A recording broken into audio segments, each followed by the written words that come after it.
So the trip up is when we are looking at the writings and we're going in deeper, to not get tripped up on the narratives. So Yeah. when we're reading a story, we are so used to narratives. Everything about us is narratives, from the books we read and movies we watch. There's all these screenplays. There's all this drama that's unfolding that has narratives attached to it. You've got the Yeah. hero and you've got, the villain. I mean, it just on and on and on and on, these narratives play out. So when we look at the scriptures and we keep those narratives in our mind, it'll trip us up because it's really stepping back and going, wait a minute here. Don't look at the narrative. Look at what is being conveyed to you as a message for your maturation outside of the narrative, because we're trying to unravel from the narrative so that we can understand the matrix and not be sucked Right. into it. Mhm. And so, it's a catalyst. It's definitely a catalyst, but we need to really be aware of that when we're digging in, because I do get tripped up on that a lot. I'll look at the narrative and go, oh, that's what was happening with Jacob and blah, blah. And I was like, stop, stop, stop, stop. Mhm. No narrative here. Personal growth, maturation. Are you in spiritual adolescence or are you in spiritual maturity? Where do you fit in? Are you still needing to be instructed in mother? We're totally programmed We that way are. And to it's, look at the narrative. I think Eastern thought doesn't look so much at I the agree. narrative. They look more at the principle, what it's saying. Yep. So, They all, it appears to me, because of course we've been raised in the Greco-Roman mindset, but it appears on some of the things I've looked at that they start at a very, very early age with their children, bringing and pointing everything inward. So to process through the heart rather than the head. The head is necessary, but it's always, let's drive you into the inward man, into the heart. Listen to what your heart is saying to you and instructing you instead of your head, because this is where the ego's at. The ego's up here. So Eastern thought would like bypass the head and go straight to the heart where soul and spirit dwells, and let that be the guiding force. And so the narratives are attached to ego, right? Because the ego is the one that wears the masks. The ego is the one that takes on the identity as, I in this incarnation, I play the role as Carrie husband. And in that role as Carrie husband, I am a wife, I'm a stepmother, I'm a sister, I'm a daughter, I'm a friend. These are all the roles that my ego is playing in this matrix, but that is not who I am. It's just the role I'm playing. So it's really easy. You can actually tell where you are at when you're looking at the writings if you jump into the narrative. As soon as you jump into the narrative, then you know that you are looking that through the lens of the ego. And if you're looking through the lens of the ego is going to lie to you. yeah, for Because sure. it's not, it's so used to playing a role. And Mhm. so then everything is filtered through that role. It's Mhm. filtered through the role, like in this life, in this incarnation, it's filtered through the role of Carrie husband. Mhm. What has Carrie husband seen and done? What has Carrie husband done in her relationships?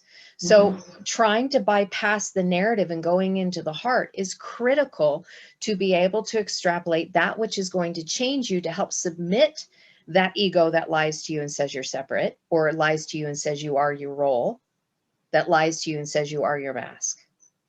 Mhm. This is not. So if we're going to get to our authentic self, it's really good to take a check, stop, try not to rush into it, because again, when I was sharing with you, one of my shadows is impatience. So if I get into a scripture and I'm like, I've got to figure out what this is saying, I got to dive in deep. If I don't get into that place of gratitude in my heart first before I go into it, I'm going to be seeing it through ego lens, and I'll miss it. I'll miss what's being said. And if you do that, no transformation takes place, because the ego doesn't want to transform. Mhm. The ego is very comfortable where it's at. Mhm. It likes to hide. It doesn't want to be rooted out. So that's just kind of my, the beginning before we dive into this, just because this is what I'm having to deal with. So I'm sharing that with you as my friend to say, this is a critical piece that sometimes I miss. And sometimes, Yes. Yeah.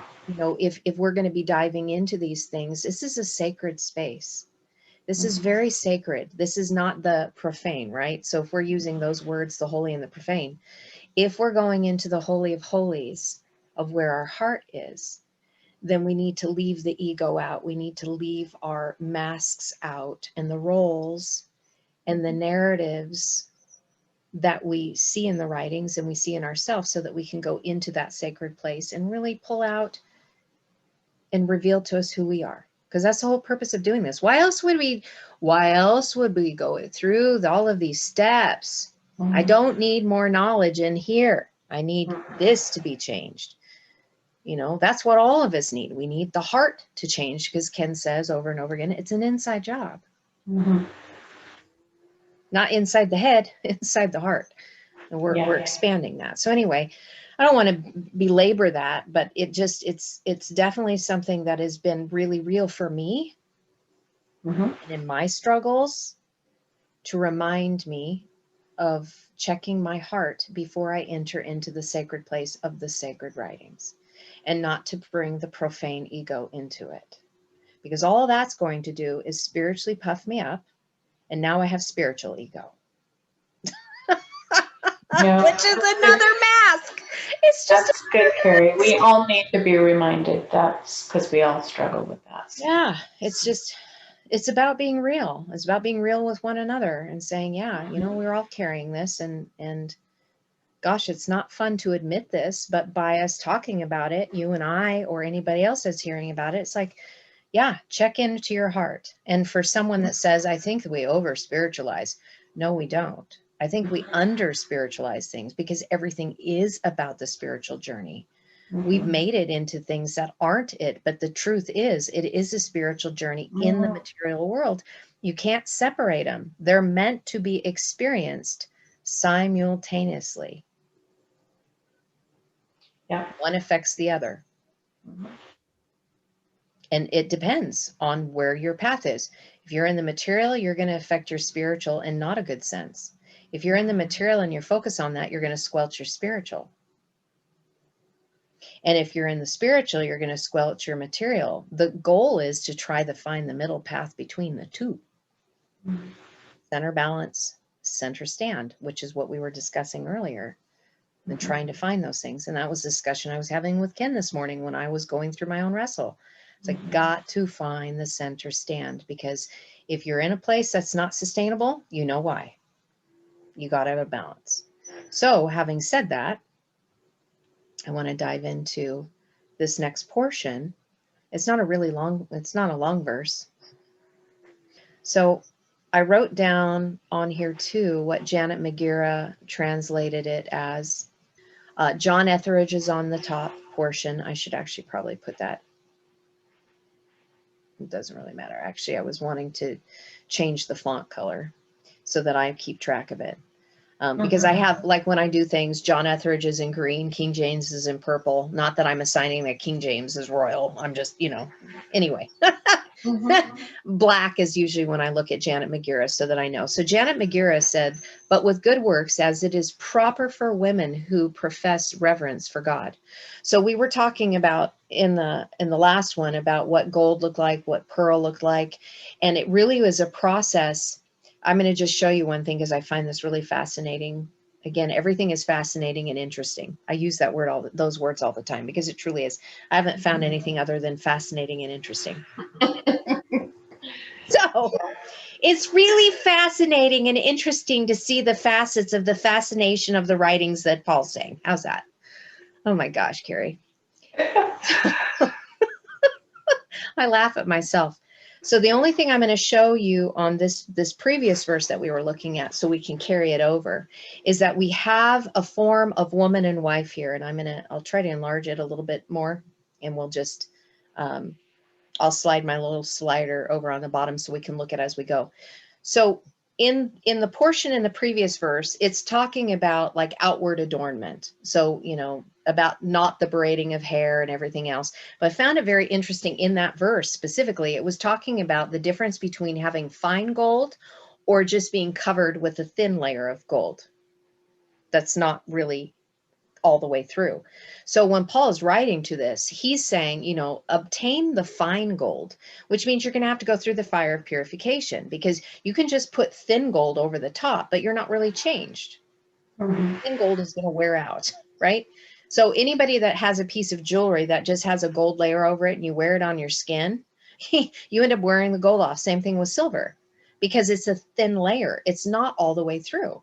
So when we get to the word woman and wife here, and I know we've shared this before, the way they translate it or the way it was written is supposed to be Aleph Nun Tav Tav Aleph. And what's beautiful about this is that with the two Tavs, they get moved on the inside. And Aleph Nun Tav is the word made flesh. Then you take the two Tavs from mother and father and move them on the inside.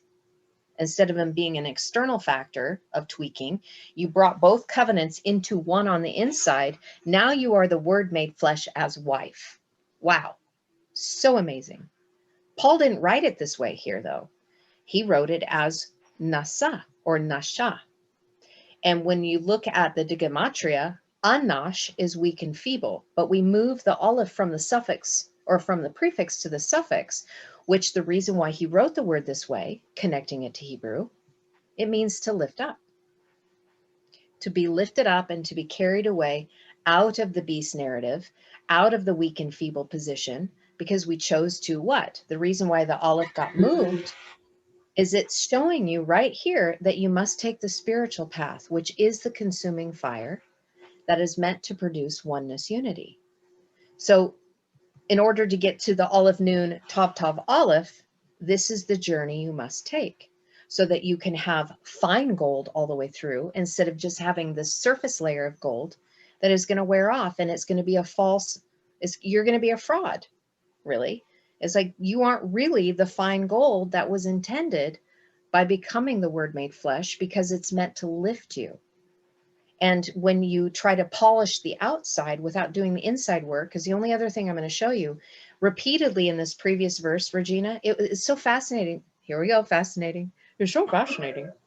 When we look at this, repeatedly, it was the bet was in front of everything. So we have the bet added and we have the aleph added, and then we have the aleph added. Now, just watch when I scroll this down.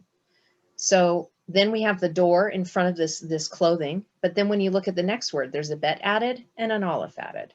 And we move it on down and we look again. There's a lot here. A bet added and an aleph added. So there's like this theme going on. The bet is added and the aleph is added, because the point that Paul was trying to make with the bet and the aleph, bet means inside. So everything that he's writing, it's like, don't focus on the external. There's nothing wrong with looking nice on the external. Just don't forget the internal. And this has to do with the divine feminine, because the first verse was the divine masculine. It was all about men as the divine masculine lifting up so that the female, the divine feminine, can come and do the inside. They have to be worked together. And that is the part, if we get caught in the narratives, men and women and the roles they play in the narratives and the masks we wear, and we get caught in those narratives, we're never going to see what Paul was saying, because his writings are deep. They're the mysterious deep level that is meant for the spiritually mature. And so he's again continuously go inward, go inward, go inward, go inward. That's where you're going to find oneness. And so really, for those of us who are spiritually helping other people, the best thing that we can do for them, if they're looking for spiritual guidance, is to always point them to go inward. Right? Spiritual gurus they're not meant to be followed. You don't follow after a spiritual guru. The guru is supposed to be pointing. It's like, I forget what he said. He said something about guru. About guru actually means the balance between light and dark. I think I'm getting that right. So a spiritual guru is one that has found the balance between the light and dark within them. They're in a center stand. All they're supposed to do is point the way. They were never put in place to be followed. I follow this. I follow Muji. I follow Rumi. I follow. No, you're not meant to. You're meant to stand as a sovereign. But a guru's job is to lift you up and push you out of the nest so that you can take flight yourself by pointing inward. Go inward. Go inward. That's where you're going to find your resolve. I can't do it for you. So if a spiritual teacher isn't promoting to go inward, then they are wanting followers. And if they want followers, then that's ego. So anyway, that's just kind of a segue. So Paul didn't want followers, which is fine because a lot of people don't like Paul because he's misunderstood. But when you find what he was trying to tell the people, that his message was for a mature audience, you can see that he's like, I don't want you to follow me. I have faults just like you do. The only thing I can do, because look, I murdered a bunch of people and I did it in God's name. I did it wrong. So don't follow me. I can try to be an example now by changing, but I'm going to leave for you a roadmap in the writings. And I'm going to continually tell you, go inside, go inside, go inside, go inside. And I'm going to piggyback off of what Yeshua said. The kingdom of God is within you. Go inside. So now that leads us to this. So then, but through good works, as becometh women who profess the fear of Eloah, or Janet McGarrah, but with good works, as it is proper for women who profess reverence for God. So again, now we're divine feminine is coming in and is really being addressed here. That inside maturation of bringing the two together. And the beauty of it, the very first word in this verse, and I didn't look at this before, and because I was like, okay, so where is this being connected to in the Hebrew? So we see Allah, we see Aleph, Lamed, Aleph. This is connected to the Hebrew word El, the one that is used as the word for not. So remember, I know you know this. I don't know how much I've shared this on other videos with people, that in Hebrew, the word not can be spelled Aleph Lamed or Lamed Aleph. Two words for not, same letters, different order. This is coming from the word not as an Aleph Lamed. So when I look at this, for me, where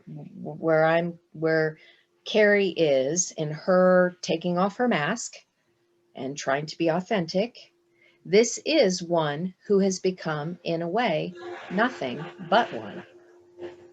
So in this place of being an Aleph Lamed, this is one who has become one, not of the ego, but unified in understanding oneness by becoming not Carrie. Not Carrie as the wife, not Carrie as whatever narrative I've put myself in. This is Carrie, the individual that is one who has been instructed. That's what I see this not, the difference being between the not. And yes, it is the Hebrew word for El, but this isn't the proper way of saying it. It's not saying that this person as incarnated that is known as Carrie husband is God, even though we are a fractal of that. It's saying this is the authentic self. This is the first time I've seen this. This is the authentic you that has been given the staff of authority, because you are not the mask you wear. So when we look, and I mean, I'm feeling that right now. That's stirring me in my spirit. I feel that because I'm in my wrestle and I get what this is saying to me. Again, for Carrie husband, these are love letters, words of affirmation, which is my main love language in this vehicle. So I do get moved through these things because it's like, Father loves us so much that he gives us beautiful roadmap. And if you can just see it and just take it in, you just become changed. And it's like, I am so loved that I can love. And so when this morphs, so when your authentic self has been given the staff of authority, look at what happens in Aramaic, Regina. This is so crazy. Now it becomes Aleph, Lamed, Aleph. So your authentic self is now teaching the way of one. Mm.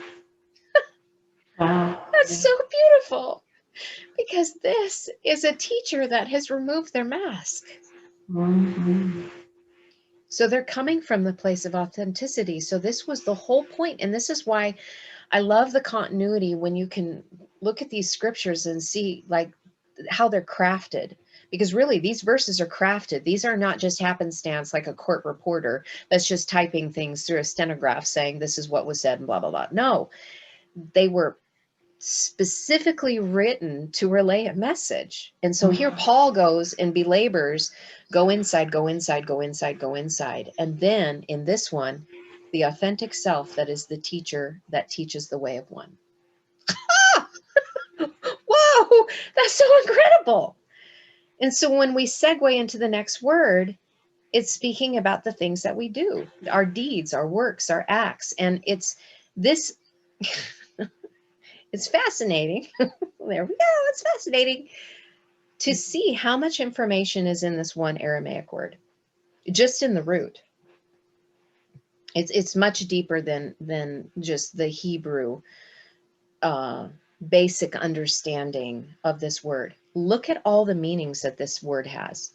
So the other meanings of abed is to do, make, perform, serve, work, form, act, participate in, bring to pass, commit, execute, practice, accomplish, plan, cause, make, subject, be subject, enslave, tame, and be submissive.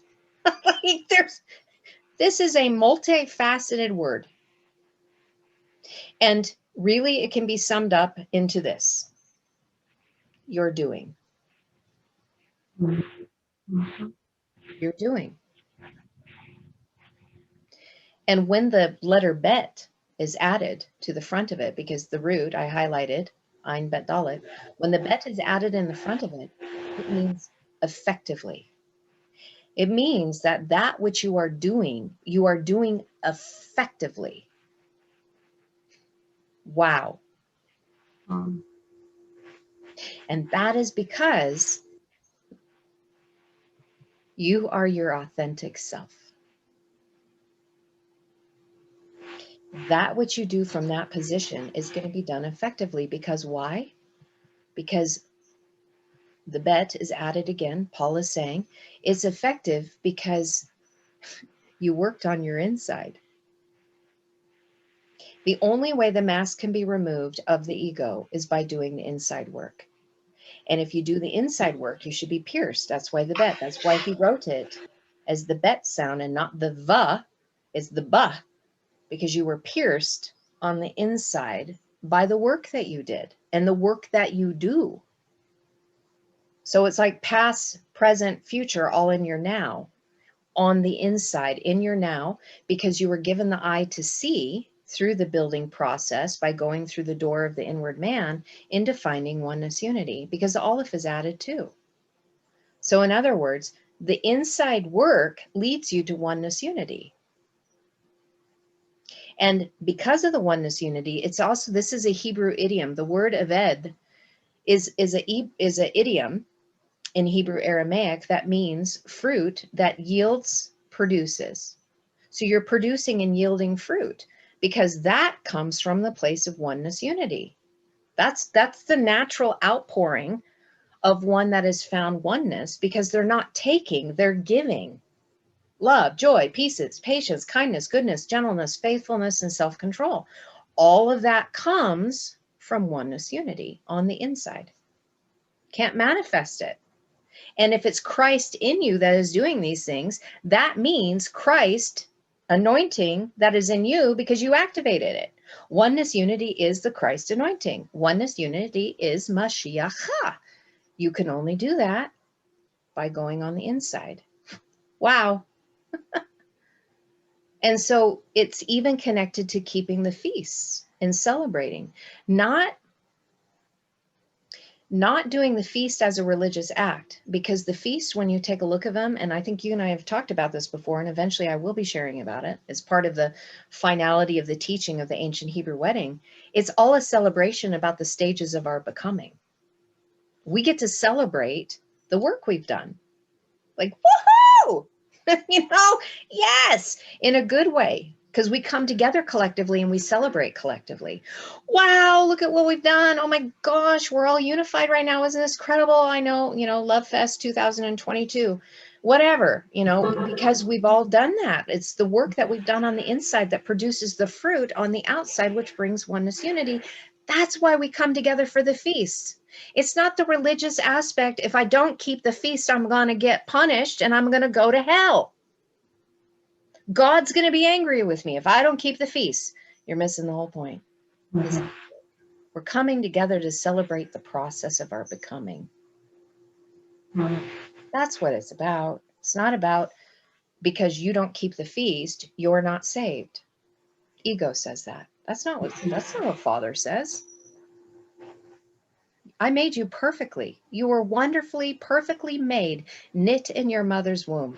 Anything else that happens outside of that is because man told you something different and the ego grasped a hold of it and ran with it and has been beating you up with it ever since.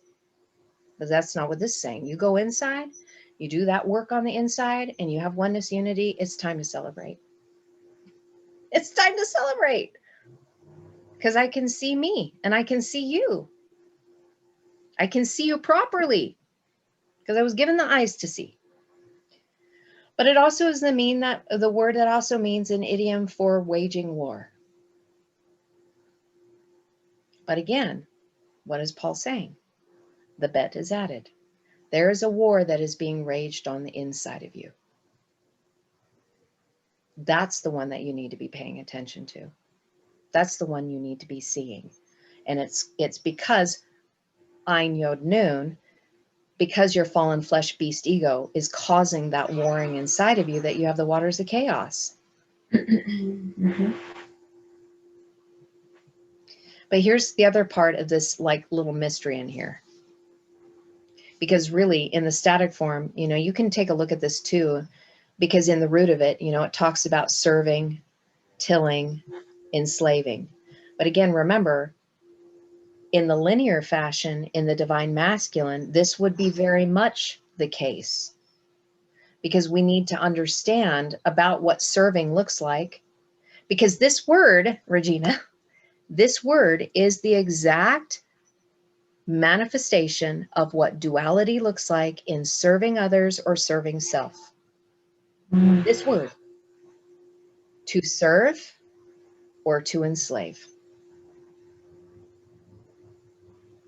Mhm.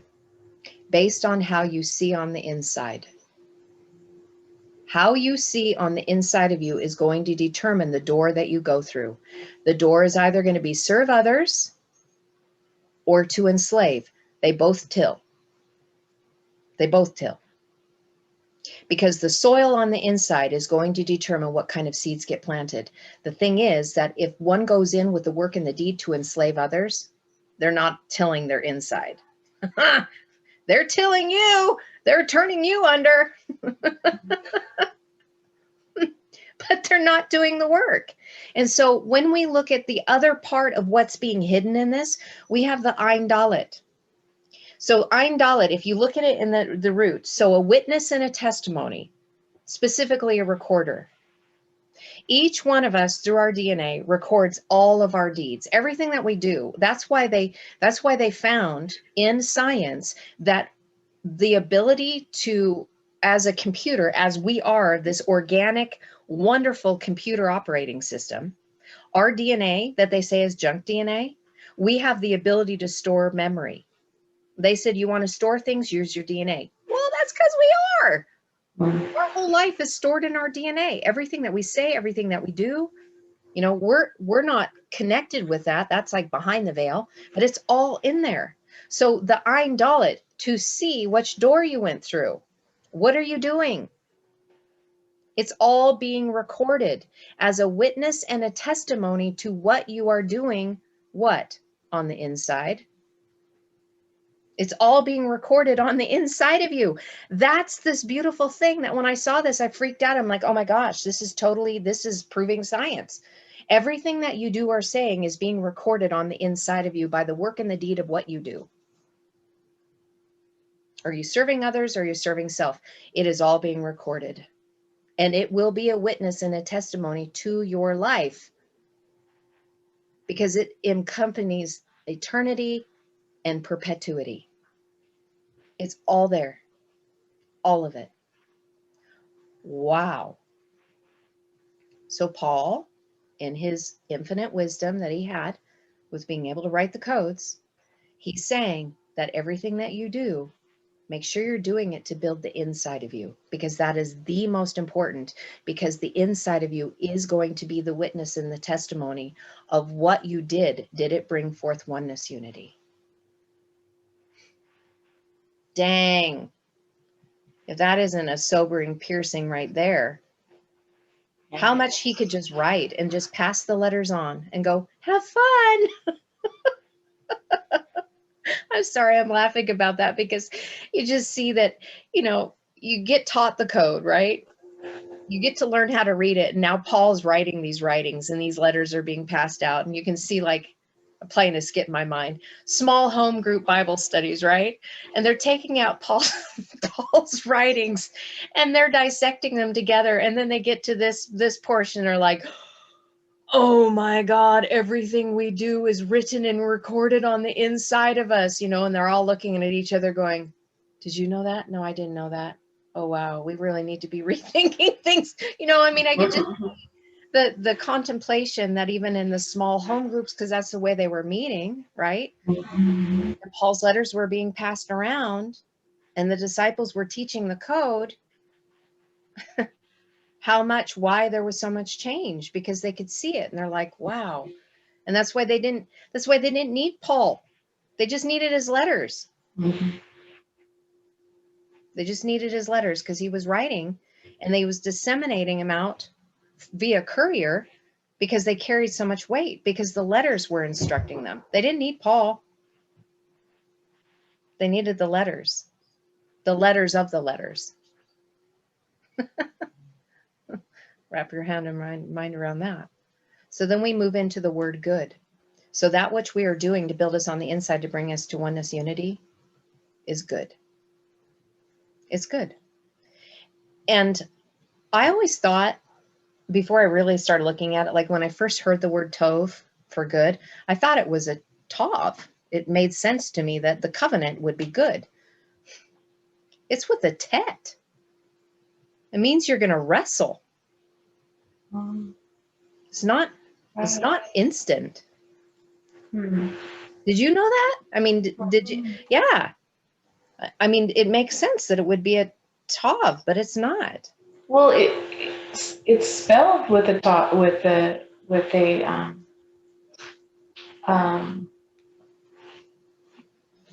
the last letter, a tov. Sometimes, isn't it? Because that's how we've spelled it, right? In every sense that I've looked, it doesn't mean that some of the verses don't, but every verse that I've ever seen it in, it's always been written with a tet. Really? My mind automatically goes to a tov, though, because I associate covenant with good and goodness and righteousness, because there's that aspect of it.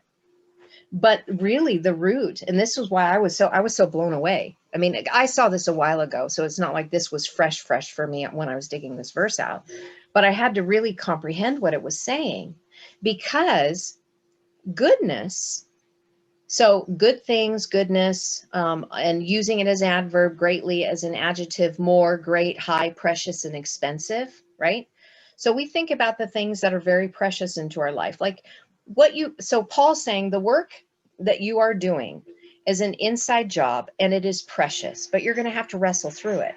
This isn't something that's automatic. It wrestles. And here's the part of it.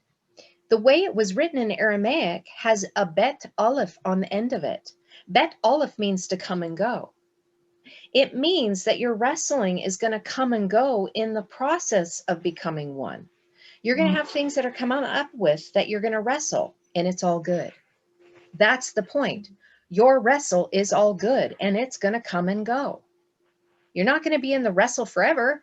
You're just wrestling what you are in the moment because you're working on your inside, because it's an inside job.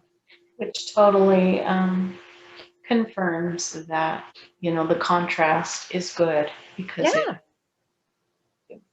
that's what it causes, a wrestle. And so it's always good because it's always pointing to something and that we have to deal with, So And perfect segue on that, Regina, because when we look at it in the root form,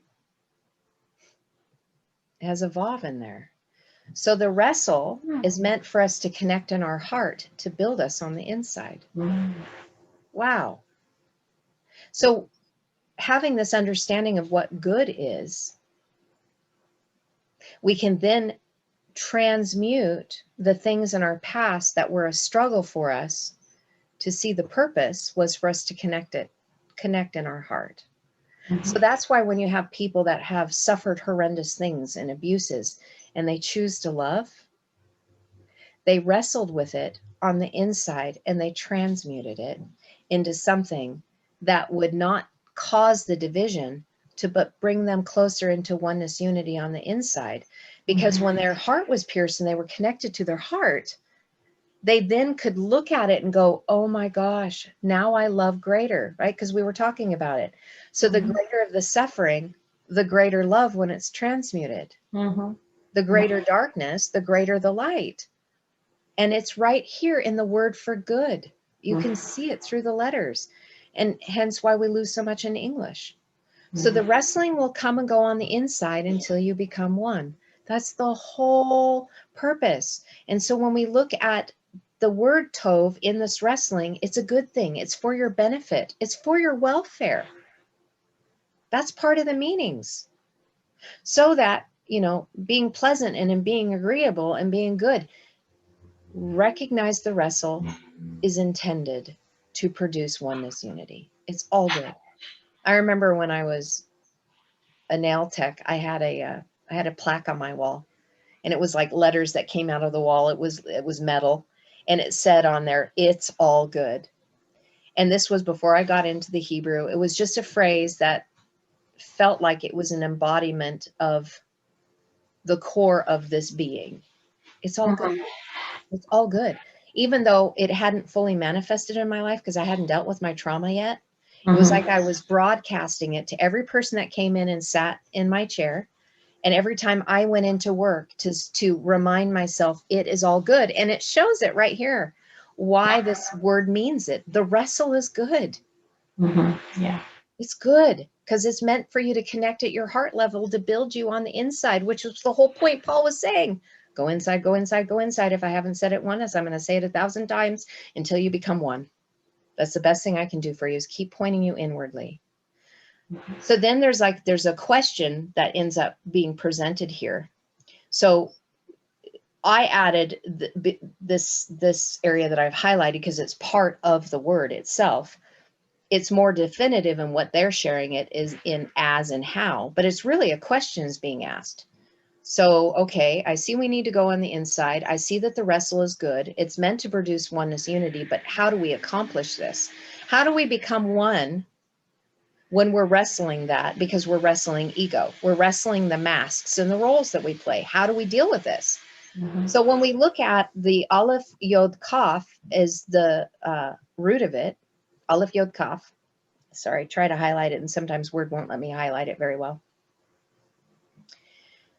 It's when we look at it, it's as if, lie, even though, and not lie as in lying, like telling a lie, just leaving something lie, even as though, according to, about, because, and how. Okay, I can see that. Totally get it. But in the way that it's written in Aramaic, the kaf isn't fallen. So you wouldn't know this. You wouldn't know this because the kaf isn't fallen. Now they're saying that the root of it has a fallen noon, but that's actually the second morphing. The Aramaic root doesn't even have the fallen noon on it.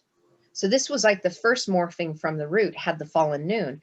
Paul wrote it to capitalize what he was saying by having the risen noon. So the question is being asked. So in what way do we make this? How do we make this work? What's going on here? Well, the first thing that is noticed is that it's an elevated cough. So it's grasping the things that are going to lift you, that aren't in the material world, that aren't driving you down into the lower realms. It's that which is taming you and lifting you up so that you can find that spiritual path that is going to bring you into oneness unity. And because it's noon Aleph, what is also being spoken to us is, I beseech you, we beseech you, I pray, we pray that you find oneness unity. So he's prophetically writing that we, as a collective of oneness unity, is going to take all of our work to get there. All of us doing this. It's not one person, all of us.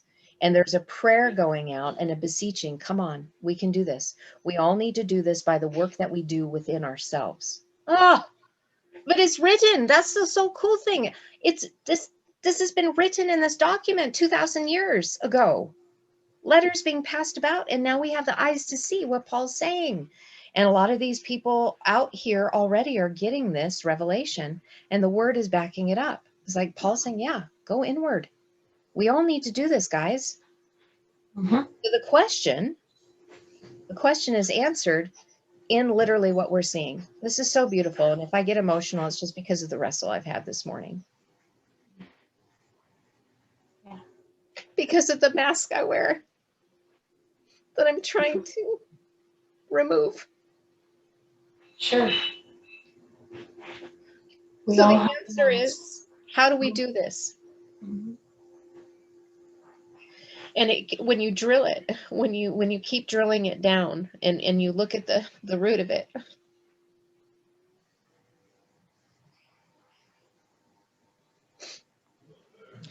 to be nothing, to not exist is a non-entity. So again, this is about removing the masks to be the authentic self.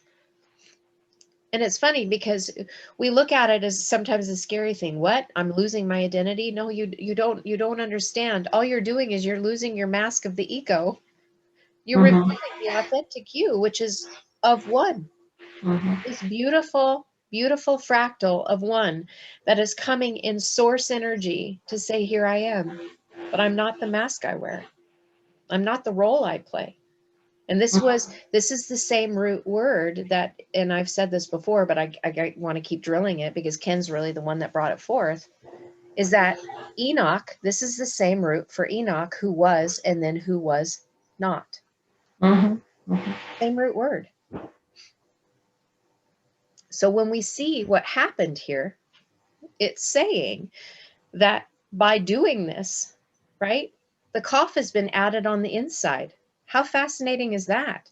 It's Aleph Yod Nun, but the Kaf is. So it's saying that you have to grasp a hold of this and you have to tame that ego, which is having you play a part and a role, because that's not really you.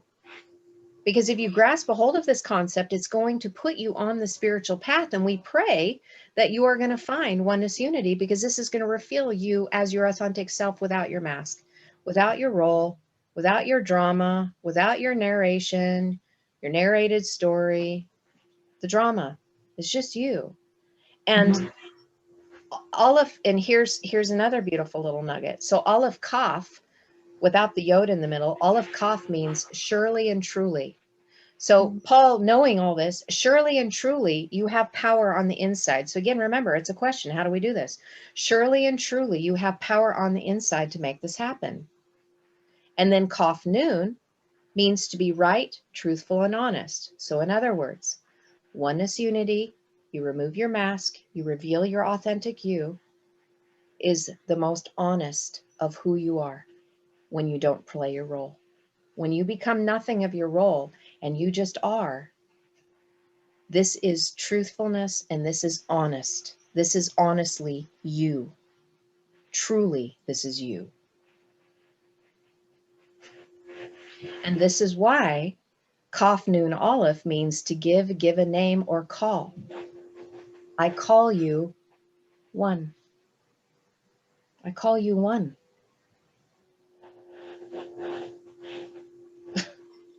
Wow.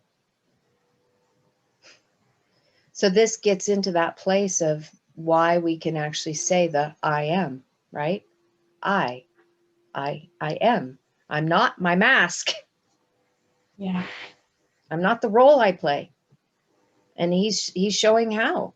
So entering into the oneness unity is that spiritual path that we take. The power has been given to us. We just have to grasp a hold of it on the inside and allow it to tame and yoke us.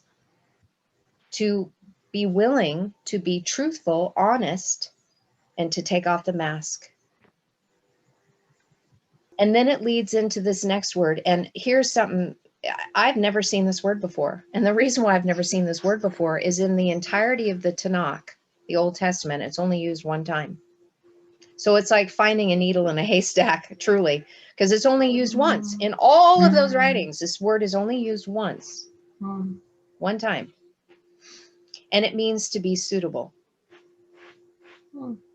So when we look at it from the Aramaic side, so it was translated as it is proper, but look at the other meanings of it. I capped this, becoming, seemly, congruous, decorous, but it also means to be beautiful, proper, comely, to be suitable and fit. And it comes from Yod Aleph Hey. But look how it's written in Aramaic. It's like the revelation of oneness comes, right? So there's the power of oneness that is revealed. But then, so the root is Yod Aleph Aleph. You have to go through the door on the inside for this to be revealed to you, because that's where the power is for you to enter into the oneness of mother and father who are standing side by side to help you in your process of becoming. Wow. The spirit of mother and father is standing right there saying, we are one and we are going to help you spiritually. And so when you look at this is beautiful, because the Dalet Yod by itself means sufficiency, enough, and sufficiently. So when you even think of like when in English, when Paul wrote, my grace is sufficient for you, by going through the door of your inward man, it will be revealed to you the power that is necessary for you to deliver yourself of your afflictions. And all of our afflictions stem from the ego.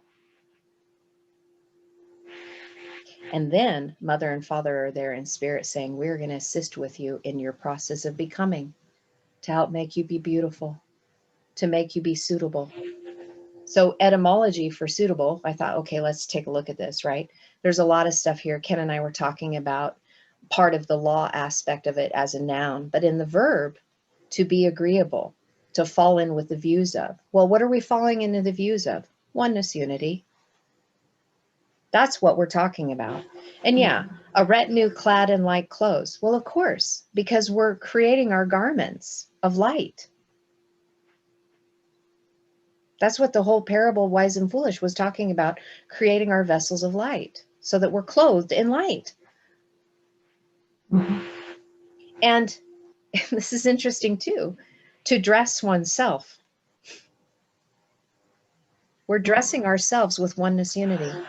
And so the expression of suit yourself, it's by, if we connect to what Paul was saying, by the work and the deed of our own hands, by seeing what we need to do on the inside, the door that we must go through, we are dressing ourselves. We are suiting up ourselves with garments of light, because what we need is efficient enough. It's sufficient for us if we go inward. That's the only way it's sufficient. We have to go inward. And then look at this, Regina. This is a shorter verse. I know we're driving it down. But remember why I wanted to show you that verse before? Here we have that Aleph Nun Tav Tav again. Well, in the verse before, it was Nasha. Now we have a Lamed in front of it. So it's saying that if you go through this door of the inward man where the power is, where mother and father as one are going to help assist you through spirit, this is the instructions that are needed for you to be a vessel of light, to have a staff of authority, because you've been lifted up. Oh my gosh! Now, one more dot connect. This is the same gematria for the word in Hebrew that means tongue and language. because we've seen lashon, right? Lashon is tongue, but there's also a Hebrew word that's lish shana. Lish shana. So it is the aleph on the end, which is so fascinating because very rarely in Hebrew do you see an aleph ever on the suffix, ever on the suffix. So it is a rare find to see that it's lishana in Hebrew is the same gematria for this. So through tongue and language, it is going to instruct you in order to lift you up. Oh my gosh, that's so amazing. And then so when you even look at all of these, to lift, to carry, raised, bore, took away, carried off, he married, you know, and even destroying. There are certain things that we need to get rid of. And through love, by lifting ourselves up, these certain things automatically to get destroyed because they're not of the chaotic waters anymore.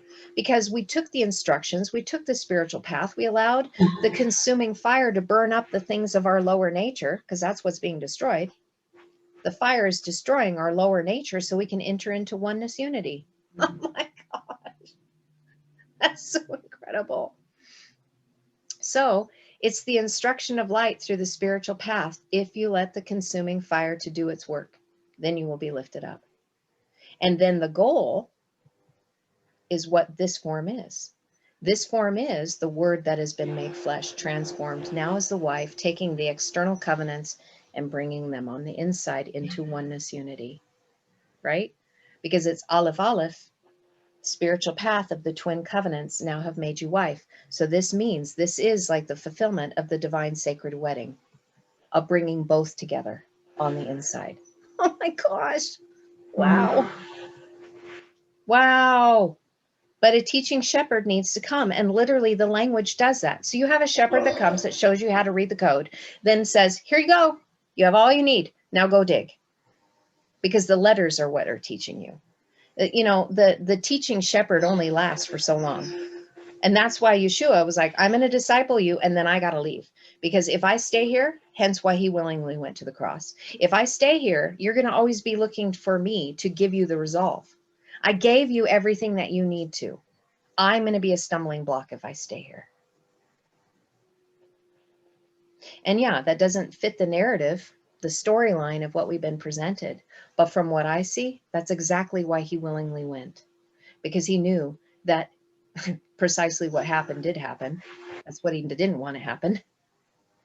Because in his time, I think at that time, this is conjecture here, what I'm going to say next. I think at the time, he could only see what was right there in the moment. And he realized in that time, he was going to be a stumbling block to the disciples if he stayed, because they were meant to move forward and not keep looking at him as the spiritual guru and rabbi. I'm going to follow you until you die. You know, I'm going to keep going. I'm going to keep, no, you need to be raised up in your sovereignty. I don't want you to follow me. I'm trying to raise you up so you can go do the same thing, multiplication. But they made a religion of him, which is exactly what I don't think he wanted based on what I've seen in the writings. Like, no.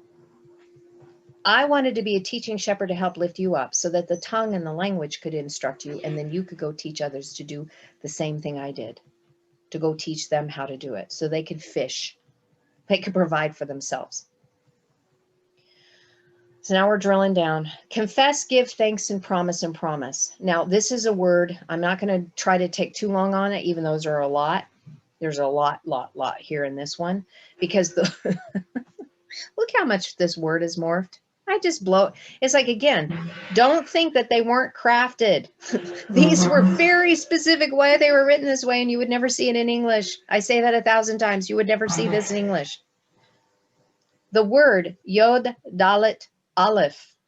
Look, the only thing that's remaining is the Dalet Yod.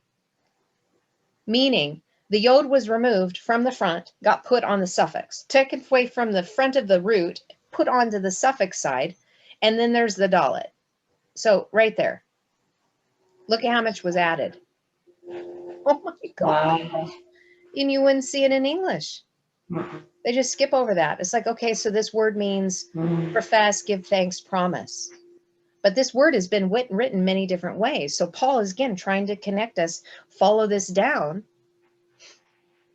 So let's take a look. What's going on? Why is it written this way? Well, it's from the word yada, but not yada as in knowing with the ein. It's the yod. So we know that this is already the work and the deed of the hand. It's what you're doing that is going to be bringing you revelation. So holding out the hand to throw, shoot an arrow. So think about the path of the mystic is called the arrow. To revere or to worship, or to bemoan by wringing of the hands. It's all about the hands and what you're doing. And the attitude and the intention behind the work and the deed of your hands is going to reveal something to you. But the Yod Dalet by itself is the open hand, meaning the power, means, and direction, right? Power, means, and direction are being given to you. But what are you going to do with it? It's not meant to stay in the static. You're supposed to do something with it. So knowing that, when we drill down and we see why things were written the way they were, Paul is saying, you've entered into the door, you've gone through the door into the waters of chaos. Whoops. Right? So you went to the door, you entered into the waters of chaos, you forgot who you are, you have no idea why you're here, and you're going to go through much fire. You're going to go through a lot of fire. You're going to get burnt in so many things, but that is meant to produce a mark, sign, wave, signature change in you, because this mark is on mother's side. You are going to learn to treat people the way you want to be treated. That fire that is burning you is because you're not treating people properly. And you're going to get it burnt until you learn this covenant, because you need to connect to it. You need to be in humility and teachability, understanding that now, after you've got that portion done, you got to go through the door of the inward man so that you can get the power to deal with now your fallen flesh. So I've tamed you. You're not burning people. You're not hurting them. You're not evil. You're not a child anymore. Now I'm going to teach you how to self-adjudicate. It's the word for judge. Wow. I'm going to teach you how to self-adjudicate on the inside to deal with your fallen flesh. And then we have the word for blood, and we have the word for foundation. And we know that blood is congealed light. So this is setting a foundation for us by that which is in our blood, which is in our DNA, because a lot of that information we need is encoded in our DNA. And that's why these things are coming out. This is why people are remembering trauma right now, because it needs to be released. Mm-hmm. Our foundation shouldn't be based on our trauma anymore, because that's what has burnt us. But if we go through the living water teachings and allow that to purify us and to burn away those things that are holding us back and keeping us in our trauma, we are going to be having a changed frequency. And it's Tav Vav right there, which is the mark, literally the mark, the positive mark, not talking about the jab and the lower narrative and all of those things. The Tav, which means that you are exempt from judgment, especially of mother, because you're not hurting anyone. Now you're just doing the inside adjudication, which is your own finesse, your own work. And again, what is it? There's that Dalet Yod again, right before the noon. It is sufficient enough for you. If you go through the door on the inside, and now this is now Father, you're going to find Father's power to deal with your fallen flesh. And it's enough for you. Go inside, because it's meant as the door of life. That is to bring a pleasant and righteous life to you and the rest, if you do your inside work, because it affects everyone else, which again, that's the whole purpose. Your work affects everybody else. Last two words. We're not going to spend a lot of time on the last word for God, because I've done that so many times. But look at this word for fear and awe. So it's saying that a godly woman needs to fear God, right? That's not what it's saying. In Aramaic, the way it's written, and again, Paul chose this word specifically because he could have written something else. There's a dalet in front of it. Now, it could have been written two ways. It could have been written as palak, Pe lamed het, because pe lamed het means pretty much the same thing in Aramaic, but then there's another word for it, which is dalet het lamed. What's going on here? They mean the same thing. They have the same letters, the lamed, the het and the lamed, they still have that. They're in reverse order. So remember, think about the L and the low, like we were talking about at the beginning. There's a reason why these orders are the way they are, but they mean the same thing. So in this regard, Paul is saying, because it is dalet het lamed, this is the door by going inside where you are going to find life and the instruction that you need to be marked with the Father's covenant. Because it's not fear. It's standing in awe because of the transformative power that you found on the inside, that you transmuted yourself into a living being of light and love that now has a staff of authority that was once set on the outside from it, but is now has grasped a hold of that through the process of everything, because he's teaching as he's sharing these words. You went through the door. You found life. Now you have the rod of authority.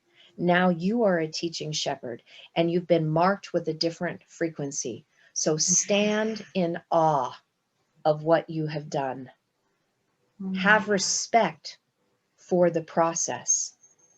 And yes, it's an idiom for God, worship and reverence, but reverence just means, because I did so that people can know, reverence means having deep respect. Have deep respect for yourself, have deep respect for the process and for God, because really you are God. And I'll get there in a minute. But he wrote it this way because it's the door to life, right? So if we had the doll at noon, the seed of life, the door that gives you the power to self-adjudicate, because you went through the self-adjudication, you went through the door to find life because you allowed the instruction to come. The other Aramaic word for this could have been a zayin instead of the dalet. But this makes sense because that connects to Hebrew. So Hebrew, the sword and the plow has to come first. You have to cut off that which is no longer serving you. You have to allow the plow to come in to dig up the fallow ground so that you can find life through the instruction, because the seed has to be planted on the inside of you. And this is if you are fearing and shrinking back. If you have fear, this is, and it means to crawl away. If you are crawling away, if you are shrinking back in fear, it's because you haven't allowed the sword and the plow to do its work so that you could find life through the instruction that is needed, so that you can move past. You need to stand. That's why the Lamed is the tallest letter out of the entire language. It is a teaching shepherd that has a staff of authority that stands tall above the rest of the letters because they've gone through the process. And I find it interesting that it also is crawl, but it also means a drop or a drip of water. Ken has always said that we are learning through the drips and the drops. So when we go through the door, this is why Paul didn't use the pay, because this is the mouth that speaks as a teaching shepherd that has found life. This is the process. What he wrote over here is the process of our becoming. Aleph Lamed He Aleph. He couldn't have put this word, because this whole thing is about the process of bringing the divine masculine and the feminine together into the oneness unity. He couldn't use this because this word right here is the mouth that speaks as the teaching shepherd that is of life, that you are to have deep respect for. He couldn't use that word because this is the process of becoming. You haven't become there yet. And the root of this means to break open or to pierce, to plow, till, and work and serve. So in other words, when the mouth is coming to speak forth revelation that has a teaching staff of authority, that has come to bring you life. They are coming with that staff of authority to help break things open and pierce you, to goad and urge you on, to help plow and till your soil. And this is the work that they do to serve you. And if they are there and if they are doing it, they deserve your deep respect for that which they are doing, because they came to serve you and to help you so that you could find the door, so they can open it up to you so that you can find life through the instruction. How incredible! That is why Paul wrote what he did and chose the words that he did. But again, you would never know that, because you wouldn't know that this word was used instead of this word, because they would have translated as the same. They would have used very similar. You wouldn't have any idea. And then we get to the word God. And again, the beautiful thing about God, and I'm not going to belabor it later because I've shared this before, but we know as Allah, we have the spirit breath here. We have one who is a strong leader, teaching shepherd, that is going to be revealing the oneness unity to you. And when we were looking at that word where the two olives were standing side by side, it was Dalet, Yod, Aleph, Aleph, and it was talking about becoming beautiful, becoming and being beautiful right here. So when we get down to this, now we have the two olives. We have mother and father, and the Lamed Hay is in the middle. So mother and father, who were there with you through the Spirit, are bringing the instruction that is going to reveal that you are one with God as God on the inside, because the Lamed Hay is on the inside. It's always instruction on the inside. So those two olives of mother and father, that's their whole job, to teach you on the inside and reveal to you on the inside that you are one with God. And that's why it's so important that we have a reverence for the process. It's not fearing God. It's not shrinking away. That's fear. If you're in that, then you're an ego. You've been taught the wrong way to look at God. You don't shrink back in fear from God. The whole process is becoming you, unless you're afraid of yourself, or afraid of the power that you truly have on the inside, or you're afraid to see what's on the inside. And the only reason why you're afraid to see what's on the inside is because somebody improperly told you something that you took to heart through the ego and as a mask that you have chosen to wear. So this whole process is about, this verse is about having reverence, a deep respect for the process. To change the way we're looking, to change the way we're thinking, to make sure we're going on the inside, to reveal these beautiful treasures to us, to get the things out, the masks that we wear and the roles that we play, to realize that that's all theater. That is not you. That is not the authentic you. And that's what Allah is. Allah is the revelation of the authentic you that has been instructed on the inside, that has become light on the inside, that is revealing, I am one with mother, I am one with father, I simply am as one. That's what this whole thing is about. Wow. Yeah. Wow. And so Paul's writings are so misunderstood. Yeah. Thinking that bashing women, you can't even look nice. Well, you didn't say that. Don't neglect the inside. It's fine. Let the inside and the outside match. How's that? So if you feel really good about yourself on the inside and you want to make yourself look as good as you are on the inside, then go for it. Go for it. Because many people, what is on the outside is reflecting what's on the inside. So if they're wearing pajamas all the time and they just look like heck all the time and they really don't care what their appearance is, it's because that's manifesting from the inside out. And then there's the people that wear the masks to keep you from looking on the inside. So both are going on. Both happen simultaneously. Paul's just saying, don't neglect the inside work. That is where the true beauty comes from. If you want to wear a dress, wear a dress. You want to wear jewelry, wear jewelry. You're missing the point. Go inward. Go inward. Get the instruction on the inside. Let the light come forth as the beautiful, radiant you without your mask. Yeah. Because everything we put on externally is a mask until we deal with the inside.